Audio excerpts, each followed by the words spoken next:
it's Denise from the Legacy House, and today I wanted to talk to the adults. Typically, I give ideas to adults for children, but I wanted to kind of talk to you about basically where do your beliefs come from, and really the power of those beliefs. And we have to think about, being very young is typically when that first thought comes in there. It can be a variety of things. In my own life, I believe I didn't belong.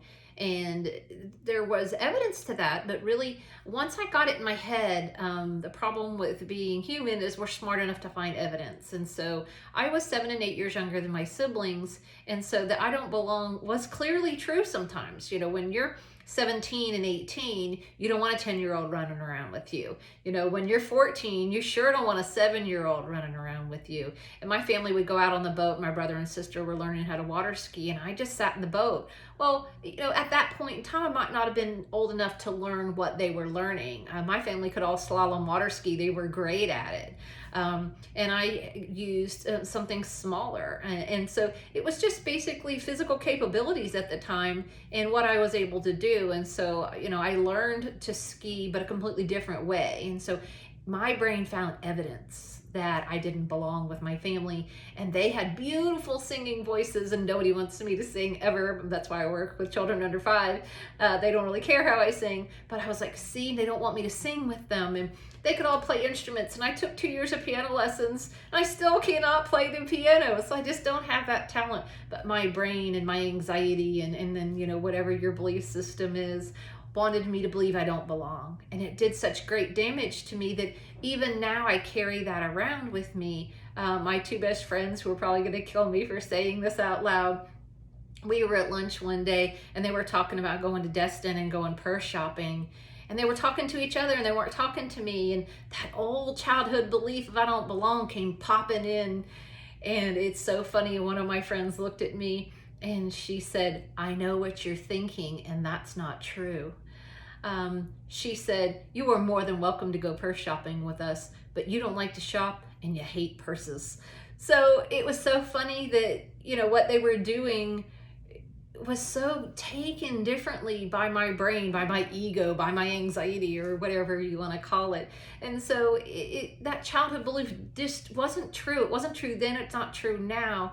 And then I am a person of faith, and so I can even take and mess up being adopted. I'm like, okay, so I was put up for adoption, and then I'm adopted into the family of God. And I just thought, how messed up is it that I can't even just be a child of God? I have to question that too. And that's where the anxiety or, the enemy or whoever really kind of gets to you. And when you start believing that those feelings are facts. And right now, I think in our country, we're seeing a load of that. If I feel it, it's true.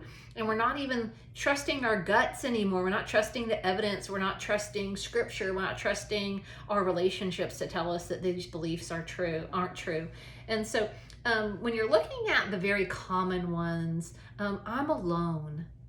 I don't belong. I'm not important. I'm not safe. I'm worthless. I'm bad. I'm selfish. I'm at fault. It's my fault. I'm responsible.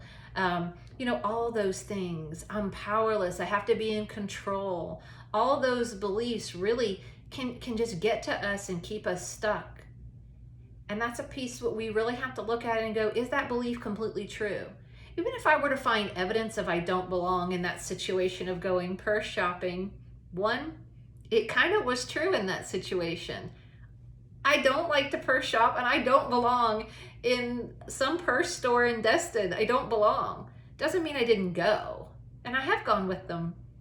It's just because I enjoyed their company. So I may not belong purse shopping, but I belonged with my friends. We went to Epcot Food and Wine Festival.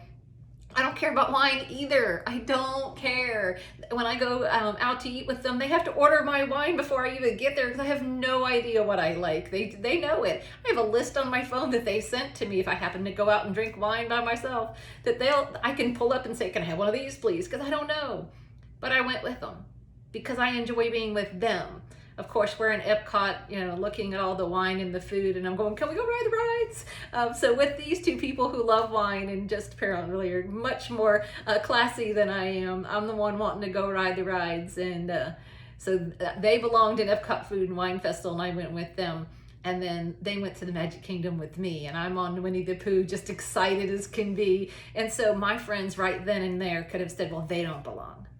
And they did as well because they were with me. So I want us to really challenge those beliefs that just get stuck and they keep us stuck.